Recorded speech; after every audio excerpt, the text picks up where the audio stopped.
오늘 말씀은요, 고린도전서 4장 말씀입니다. 복음을 전하는 자라는 제목으로 같이 말씀을 나누기 원합니다. 복음을 전하는 자는 특별히 목회자로 부름을 받은 사람만 칭하는 것이 아닙니다. 그 컬링이라고 하는데요. 컬링은 부르심. 믿는 모든 사람들이 그 컬링이 있어요.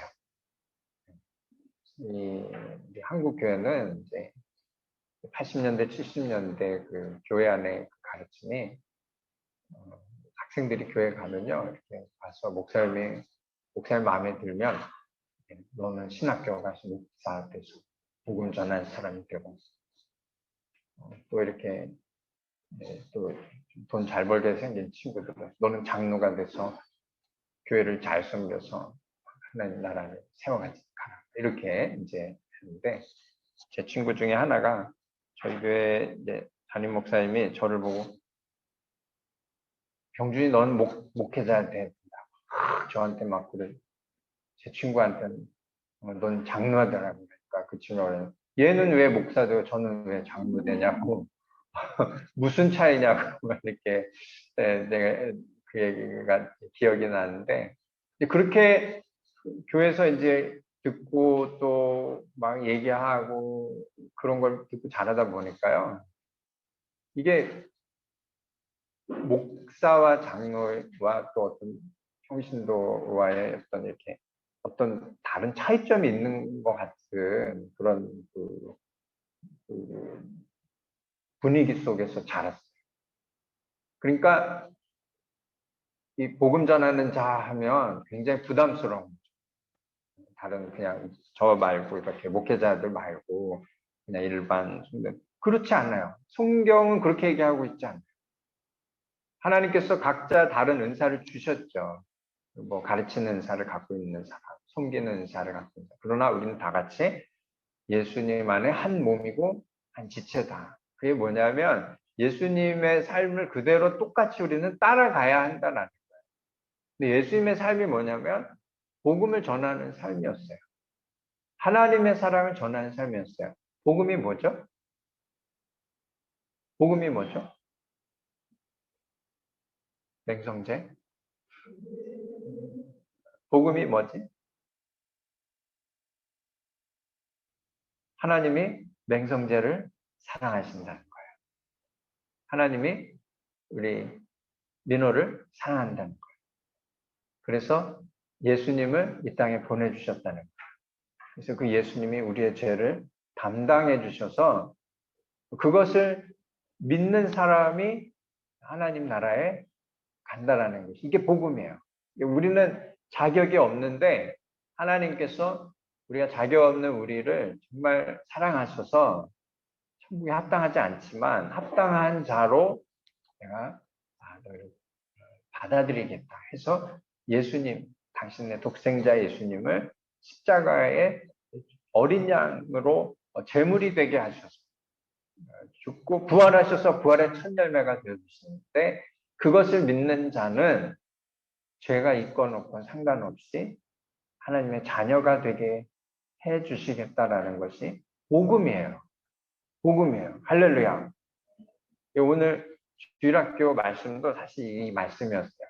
복음을 전하는 자. 하나님이 우리 교회 주시는 메시지가 참 이렇게 참 계속해서 똑같은 흐름으로 주시는구나. 그런 생각이 자꾸 들거든요. 제가 뭐 짜맞추는 것도 아니고. 복음을 전하는 자는 하나님 우리 모두에게 주신 사명입니다. 그 복음은 하나님은 나를 사랑하신다. 이것을 깨닫고 살아가는 사람이 은혜의 사람입니다. 오늘 우리 주일학교에 우리 선생님들이 막 가르치시더라고요. 복음이 뭐냐? 복음이 뭐냐? 기도! 막 던지는 거예요. 맞추려고. 기도 막. 말씀! 아니, 복음이 뭐냐? 하나님 사랑하는 거라고. 하나님 사랑하시는 걸 알려주시면 누굴 보내셨지? 천사! 이단이 될 수 있어요. 네. 천사가 아니라 독생자 예수 그리스도를 이 땅에 보내주셨는데, 그 예수 그리스도를 믿고 그 예수님을 쫓아서 복음을 전하는 삶을 살아가는 것이 우리의 그 삶의 모습이어야 된다라는 거예요. 물론 좋은 학교도 가고 직장도 가져야 되고 결혼도 해야 되고 또 모든 그 우리 삶을 다 해야죠. 하는데 그런 그 삶이 우리 내 삶의 중심이 되는 것이 아니라 믿음의 사람은 하나님이 나를 사랑하신다라는 걸 깨달았으면 내 삶의 중심은 복음이 되는 거예요. 할렐루야. 복음이 되는 거예요. 다 눈 뜨고 주무시는 건 아니시죠? 복음이 돼야 되는 거예요. 할렐루야. 복음이 돼야 돼요. 이것에서 벗어나면 우리의 신앙에 문제가 있어요. 오늘 사도 바울 선생님이 이 1절 말씀이죠. 1절 말씀 우리 함께 읽도록 하겠습니다. 사람이 마땅히 우리를 그리스도의 일꾼이요 하나님의 비밀을 맡은 자로 여길지어다. 아멘. 사도 바울 선생님이 말씀하실 때 사람들이 마땅히 나를 그리스도의 일꾼이요 하나님의 비밀을 맡은 자로 여겨라라고 나를이라고 얘기하지 아니했었고요. 우리를이라고 얘기했어요. 우리 모두를 믿음의 사람들 우리 모두를 고린도 교회 성도님들 모두 일로일로 제일 좋은 교회 성도님들 모두 한국에 있는 모든 교회 성도님들 모두 필리핀에 있는 모든 교회의 성도님들 모두 지금 온 열방 가운데 세워진 교회에 속해 있는 모든 성도님들 모두 그리스도의 일꾼이고요. 하나님의 비밀을 맡은 자로 우리가 스스로 그렇게 받아들이고 그렇게 살아야 한다는 거예요. 복음을 전하는 자는 뭐 신학교를 나와서 또 목회자 돼서 안수받은 사람만 복음을 전하는 것이 아니라 이 살아가는 모든 성도님들이 가는 곳마다 믿지 않는 사람들을 만나면 선포하는 거예요. 하나님이 나를 사랑하신 것처럼 당신을 사랑하십니다. 뭘까요? 어떻게 해요? 하나님이 우리의 죄를 위해서 당신의 아들 예수 그리스도를 이 땅에 보내주시고 우리를 대신해서 제물이 되어주셨습니다.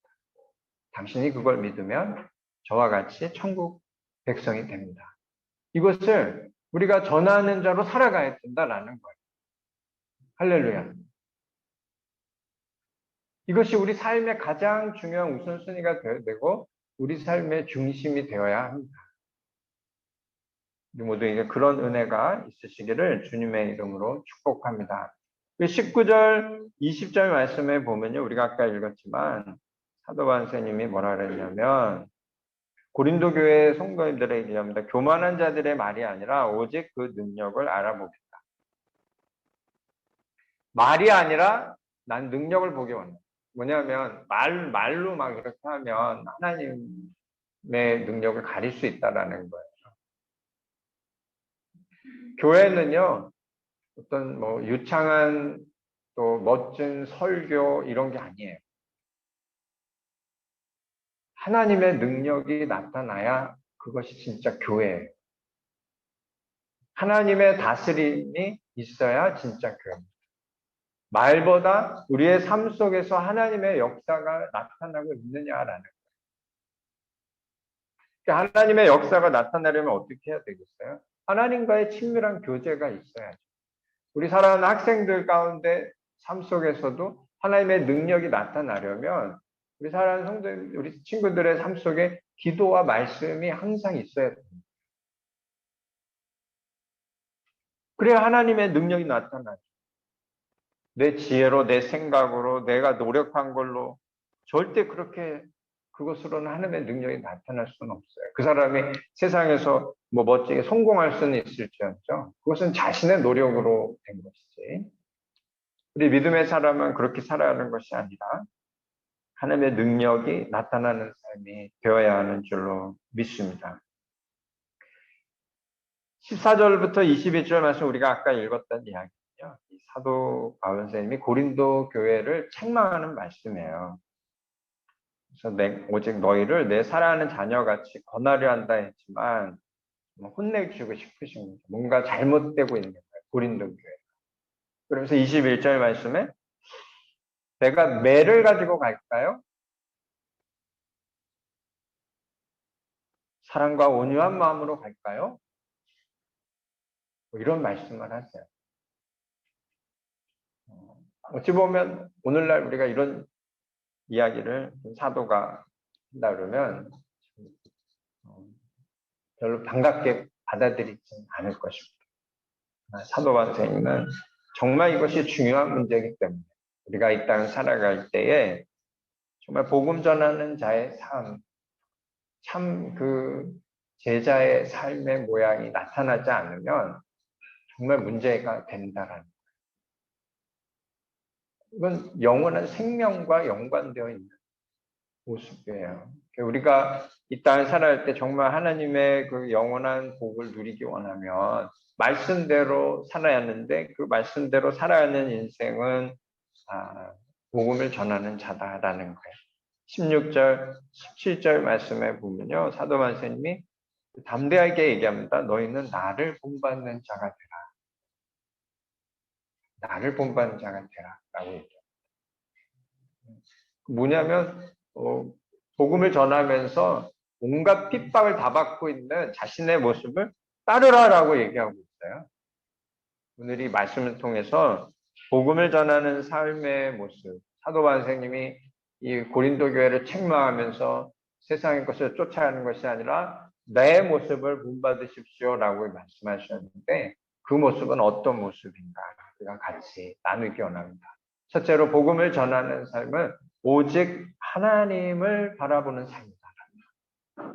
하나님 중심의 삶이다. 2절로 5절 말씀입니다. 우리 함께 읽도록 하겠습니다.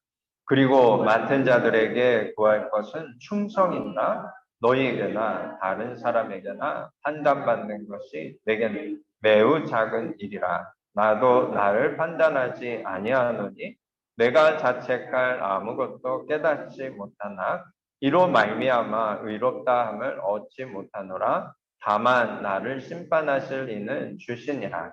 그러므로 때가 이르기 전 곧 주께서 오시기까지 아무것도 판단하지 말라.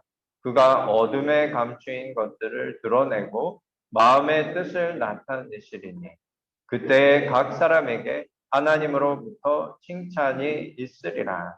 아멘. 또 9절 말씀 읽도록 하겠습니다. 내가 생각하건대 하나님이 사도인 우리를 죽이기로 작정된 자같이 끄트머리에 두셨음에 우리는 세계 곧 천사와 사람에게 구경거리가 되었노라. 아멘.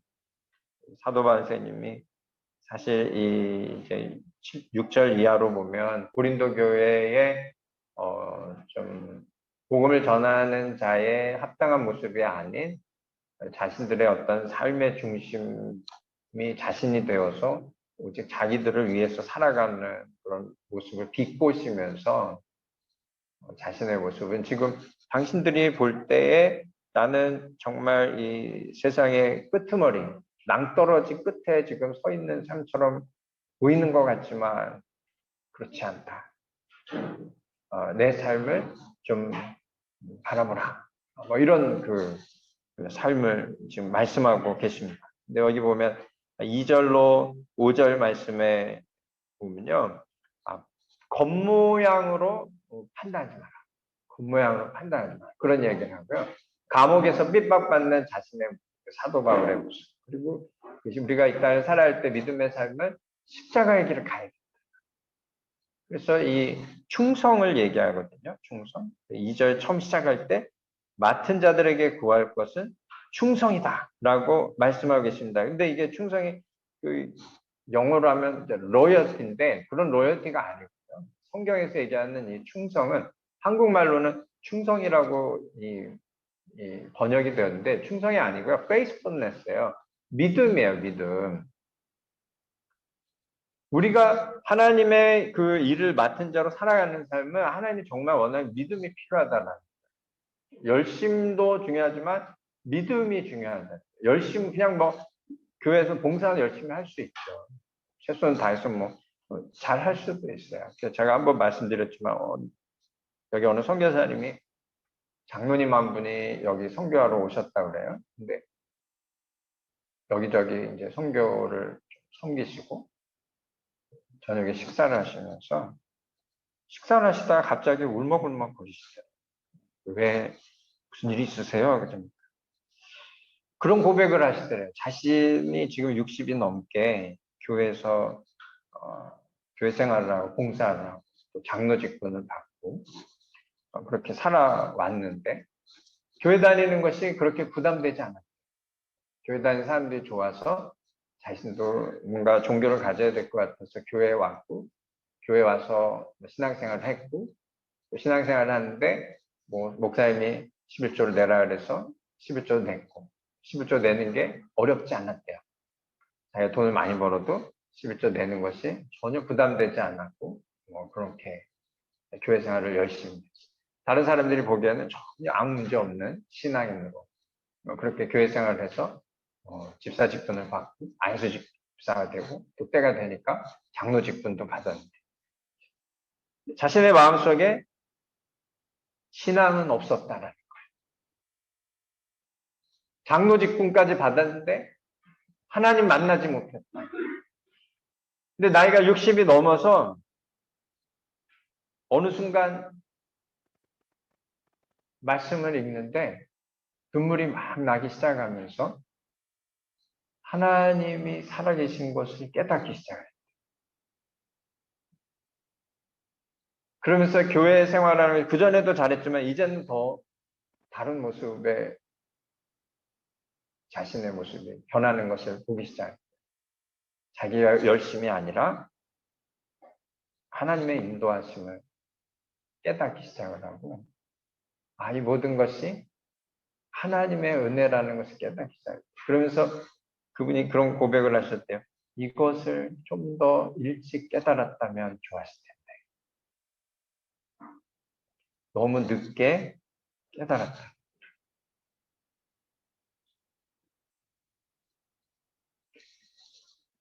이 순간을 우리 모두가 사실은 가져야 합니다. 제가 늘 하는 이야기, 하나님 만나시다니. 하나님 정말 살아계시다니. 그래서 마지막에 사도 바울이 얘기하는 것이 5절 후반절에 얘기하잖아요. 각 사람에게 하나님으로부터 칭찬이 있으리라. 우리가 우리의 열심으로 내 생각대로 내가 마음대로 이렇게 봉사하고 섬기는 게 아니에요. 그건 좀 문제가 있어요. 만약에 내가 열심으로 해서 내가 최선 다하고 뭐 교회를 섬긴다 이런 마음을 가졌다라면 지금 신앙에 문제가 있는 거예요. 하나님의 은혜로 내가 정말 이건 내가 해야 하는 일이기 때문에 하고 있다. 이런 그 기쁨에서 나오는 믿음의 그 삶이라면 정상이죠. 근데 그렇지 않다라면 문제 있는 거예요. 사도 바울님의 이야기는 그겁니다. 9절에 죽이기로 작정된 같이 끄트머리에 두셨는데 그래도 나는 기쁨을 할 수 있다라는 거예요. 왜냐하면 하나님 살아계시니까. 난 충성으로 하나님 앞에 나아갈 수 있어. 난 죽어도 상관없다라고 얘기하고. 우리 신앙의 말씀을 전하는 자의 삶은 복음을 전하는 자의 삶은 시작도 하나님이고 마지막도 하나님.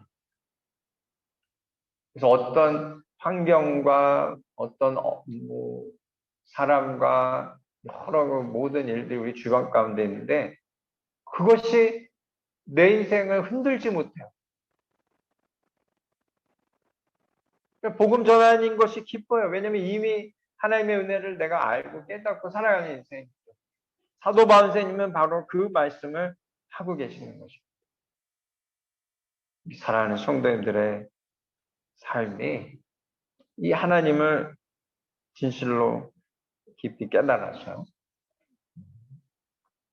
복음을 전하는 일이 정말 참 기쁨이 되고 그것이 삶의 가장 중심이 되는 삶이 되시기를 주님의 이름으로 축복합니다. 그래서 나의 영혼이 잠잠히 하나님만 바라며 나의 구원이 그에게서 나오는도다. 이 시편 말씀의 고백인데 복음 전하는 자의 삶의 고백은 바로 이것입니다. 나의 영혼이 잠잠히 하나님만 바라며 나의 구원이 그에게서 나오는 할렐루야. 이 믿음의 고백이 우리 모두에게 있기를 주님의 이름으로 다시 한번 축복합니다. 복음을 전하는 삶은 첫째로 오직 하나님이고요. 그리고 또 말씀이에요. 결국은 또 제가 늘 얘기하는데 항상 말씀 빠지지 않죠. 근데 말씀이 계속 얘기하고 있어요. 사도바울 선생님은 자신의 어떤 삶의 스테이터스만 얘기하는 것이 아니라 계속해서 말씀을 반복해서 얘기합니다. 오늘 6절 말씀이죠.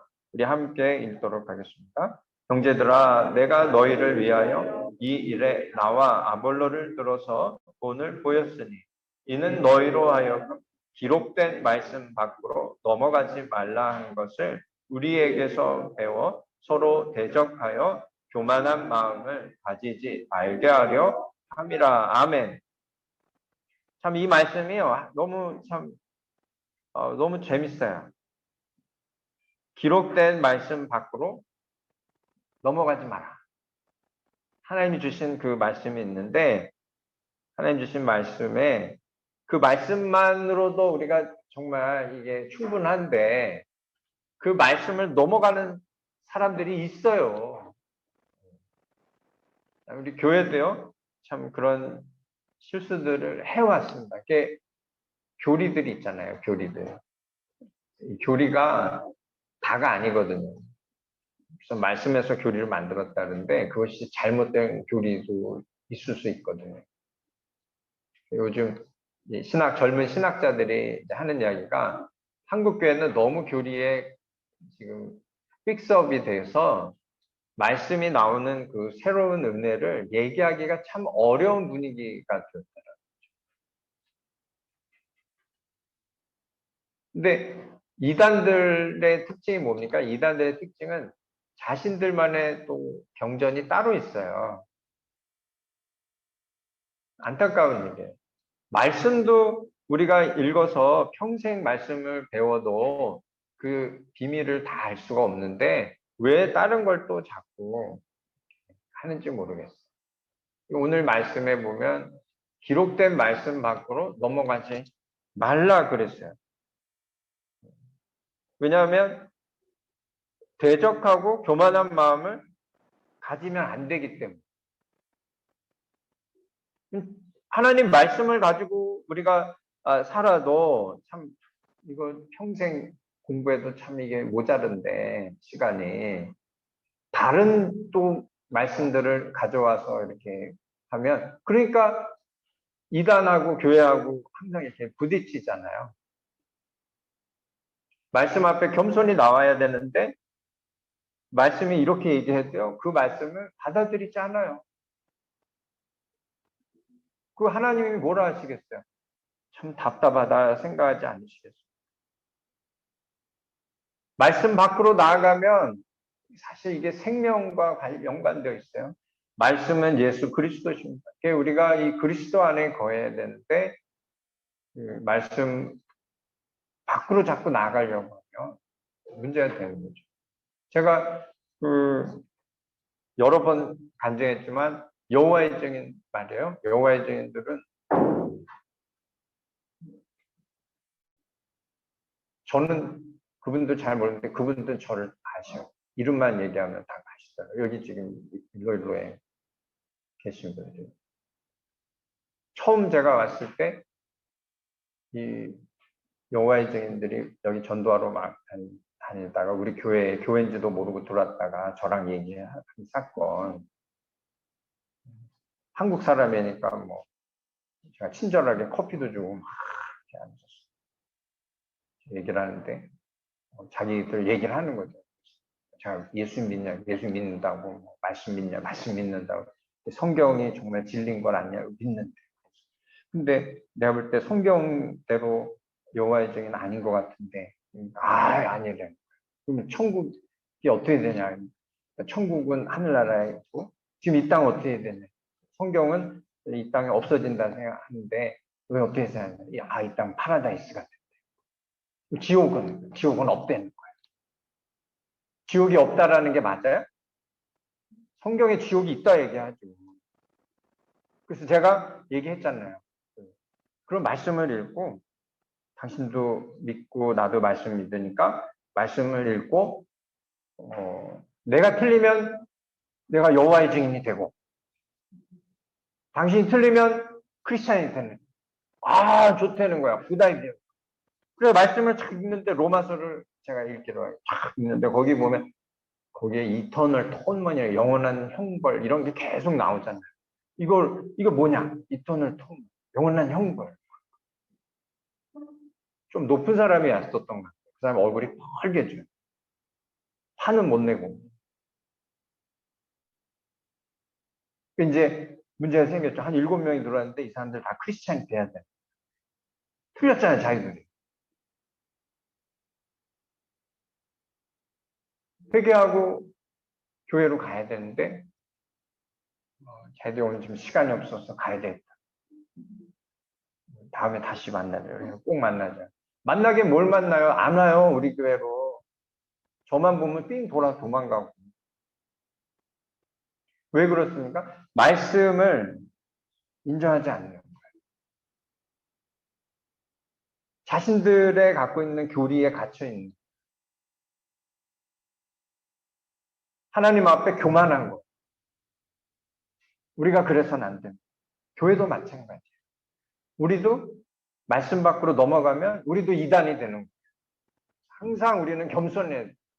제가 늘 얘기하는 것이 나도 틀릴 수 있다 생각하고 살아야 돼요.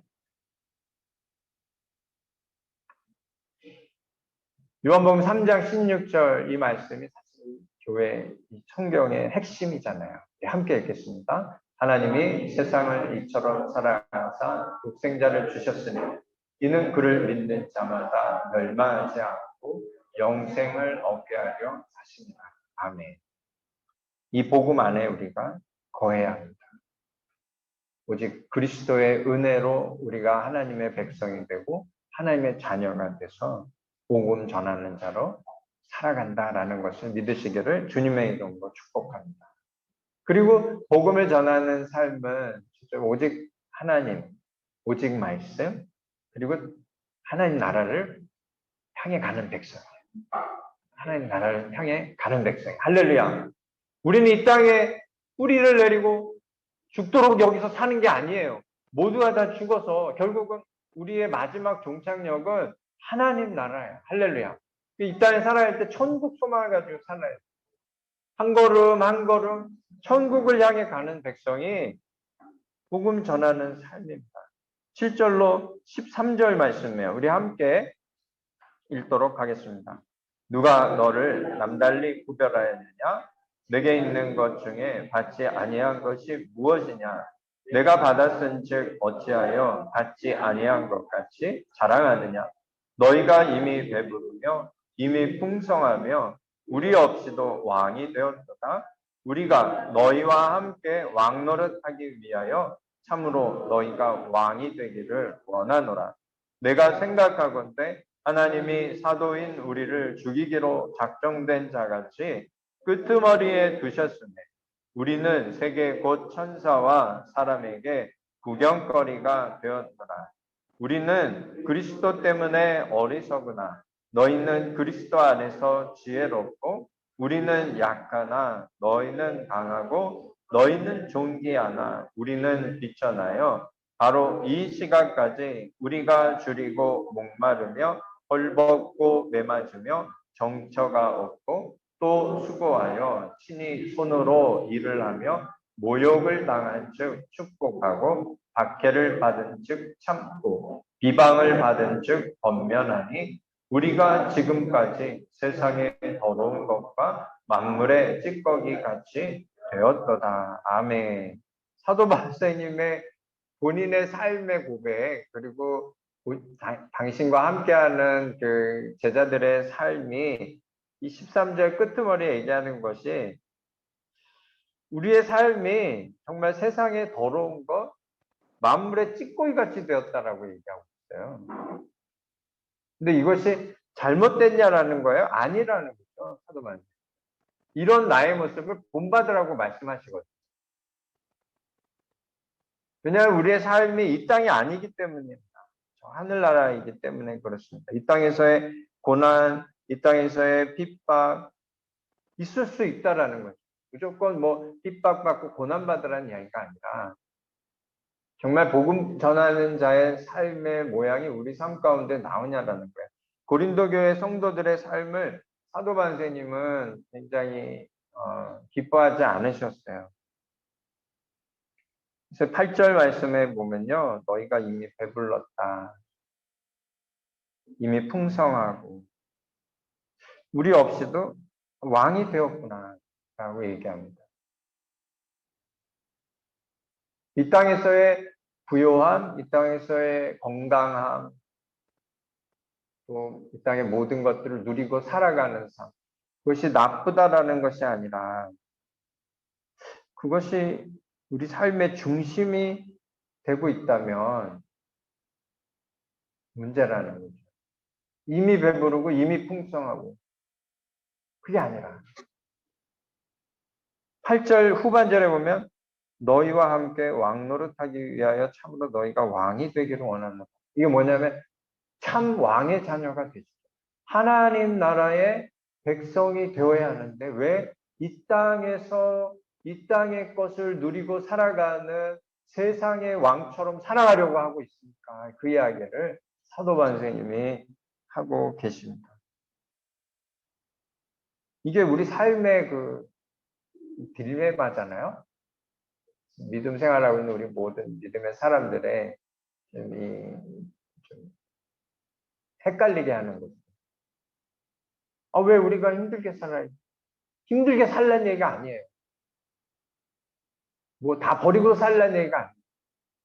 크리스찬도 얼마든지 뭐 재산을 누릴 수도 있고 부유할 수 있어요. 근데 그것이 왜 자기를 위한 삶이냐 아니면 정말 하나님 나라를 위한 삶이냐 이제 여기서 판가름이 나는 거예요.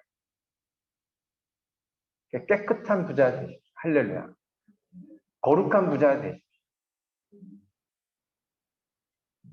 빌빌대고 늘 뭐 이렇게 꼬러다니고 가난하게 사는 것이 하나님 기뻐하는 건 아니에요. 사도 바울님이 그렇게 살지는 않으셨어요.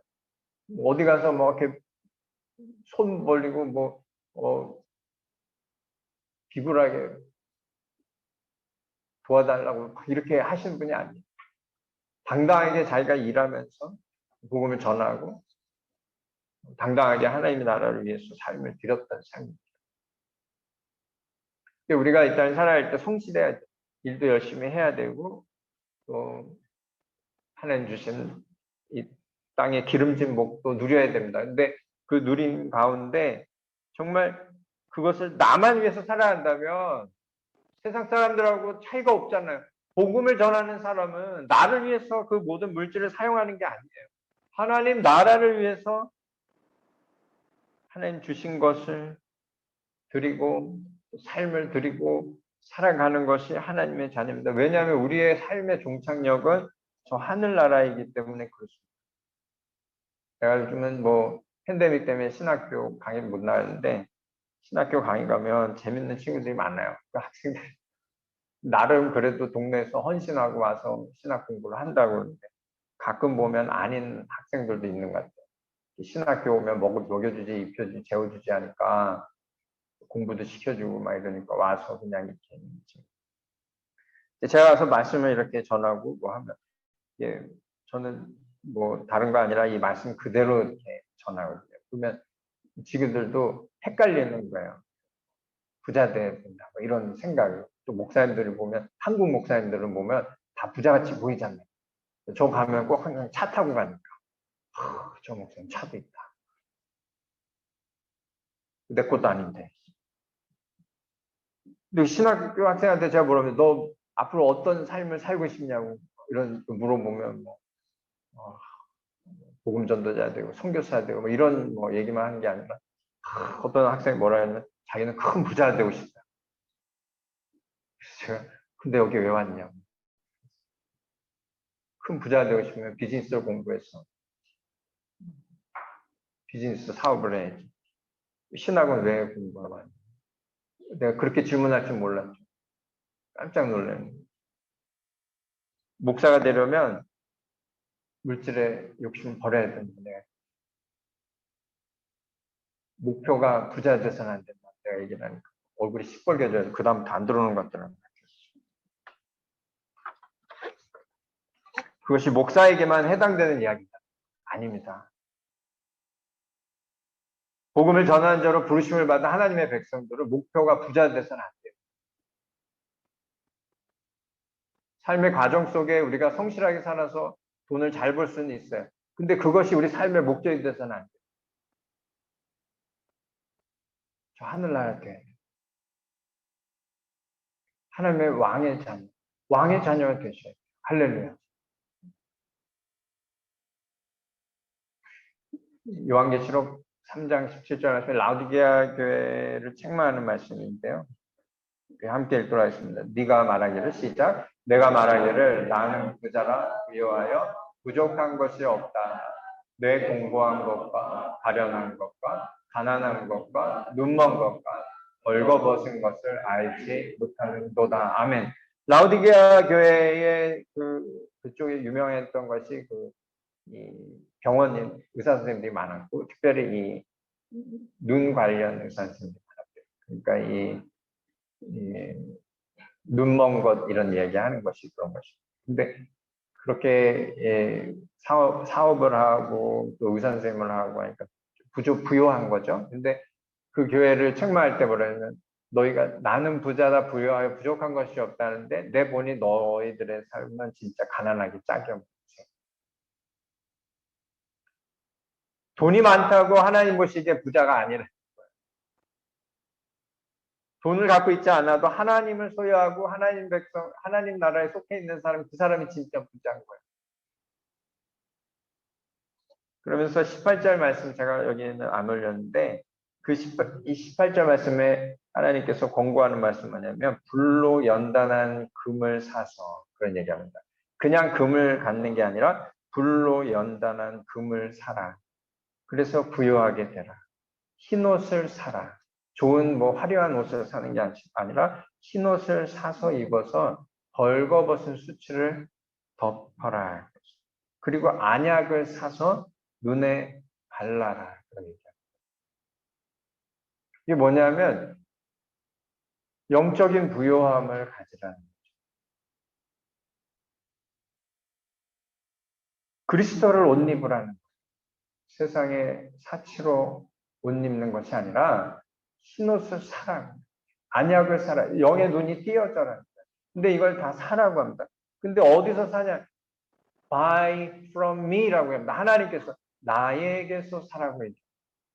돈 주고 살 수 있어요? 아니에요. 하나님 앞에 나오면 하나님이 그걸 주시는 거예요. 은혜입니다. 불로 연단한 금. 우리가 이 믿음의 삶을 살아간다는 것이 마치 불로 지나가는 금광석 같은 삶이에요. 그리스도를 옷 입어야 돼요. 내 눈이 띄어져야 돼요. 내가 천국에 속한 사람은 살아야지 해서 살 수 있는 게 아니에요. 결국 이것도 하나님 앞에 나와 기도와 말씀으로 무장할 때 이거 하나님께서 주시는 선물이 되는 것이죠. 베드로전서 2장 9절 말씀에 우리 함께 읽겠습니다. 그러나 너희는 택하신 족속이요 왕같은 제사장들이요 거룩한 나라요 그의 소유가 된 백성이니 이는 너희를 어두운 데서 불러내어 그의 기이한 빛에 들어가게 하신 이에 아름다운 덕을 선포하게 하려 하심이라. 아멘. 왕같은 제사장. 우리가 이 땅에 살아갈 때 하나님의 백성이 되어진 것, 복음을 전하는 자의 삶의 스테이터스는 왕같은 제사장. 그냥 화려한 겉모양의 어떤 그런 왕같은 제사장이 아니라 결국 이 후반절에 얘기하는 그의 기이한 빛에 들어가게 하신 이의 아름다운 덕을 선포하는 삶, 복음 전하는 삶. 사랑하는 성도님들 모두가 복음 전하는 삶을 살아가시기를 주님의 이름으로 축복합니다.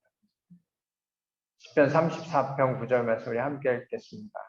너희 성도들아 여호와를 경외하라. 저를 경외하는 자에게는 부족함이 없도다. 아멘. 오직 하나님, 오직 말씀, 천국 백성으로 참 부요함을 누리시고요. 하나님의 자녀로 날마다 승리하시기를 주님의 이름으로 축복합니다.